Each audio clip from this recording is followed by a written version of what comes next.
जोंहा बिटिआर जि सुक्ति जादोंमोन बेहाय 6.3 दफायाव मख'नाय दङमोन जे बड'लेण्ड ओनसोलनि गासै भेन्सार फरायसालि कलेजफोरखौ सरकारि खालामनाय जागोन, प्रभिन्सियेलाइज खालामनाय जागोन आरो बड'लेण्डनि बायजोआव थानायबो बर' मैखोम ओनसोलफोराव थानाय बर' बिजोंनि फरायसालिफोरखौ सरकारिकरन खालामनाय जागोन होननानै।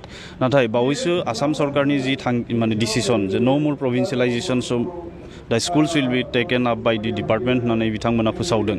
बियो बिटिआर सुक्तिनि 6.3 दफानि बेरेखा आरो बेखौ जों गनायनानै लानो हानाय नङा।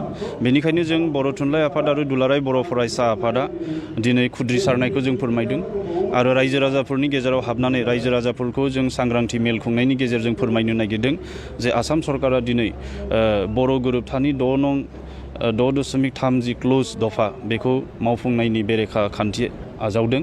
बे बाथ्राखौ रायजो राजाफ्रा मिथिनाया मोजां आरो गुबुन फारसेथिं फैगोन बोसोरनिफ्राय थाखो 3निफ्राय आरो बिनि गोजौसिन थाखोफोरावबो माने सानखान्थि आरो गोनोखो आयदाखौ इंलिश मिडियामाव फोरोंनाय जागोन होननानै बिथांमोना डिसिसन लादों। दा बर'फ्रा सिगां डिभाइड आसाम 50-50 होननानै बुंदोंमोन, बे आलादा बाथ्रा। दा सरकारा माने 50-50 कनसेप्टनि सरकारि फरायसालिफोर गायसननो नागिरदों। जेरै जोंहा सिगांनिफ्रायनो इंराजि मोनसे साबजेक्ट दंखायोमोन, दा सानखान्थियाबो इंराजि जानोसै, गोनोखोआबो बिगियानाबो माने इंराजि जानोसै, माने गासै 6टा साबजेक्ट थायो मोनसे स्कुलाव। बिनिनो माने मोनथाम साबजेक्टआ इंलिश जानाय लोगो लोगो 50% इंलिश मिडियाम, 50% बर' मिडियाम आरो आसामावबो 50% असमिया मिडियाम आरो 50% इंलिश मिडियाम। बेबायदि 50-50 माने मिडियामनि कनसेप्टजों आसामाव सरकारि स्कुलफोरखौ बेसेबां बोसोर सरकारा फोथांनानै लाखिगोन। डेफिनेटलि 4-5 बोसोरनि उनावनो बेफोर गासै फरायसालिफोरा इंलिश मिडियामाव कनभार्ट जाजोबसिगोन।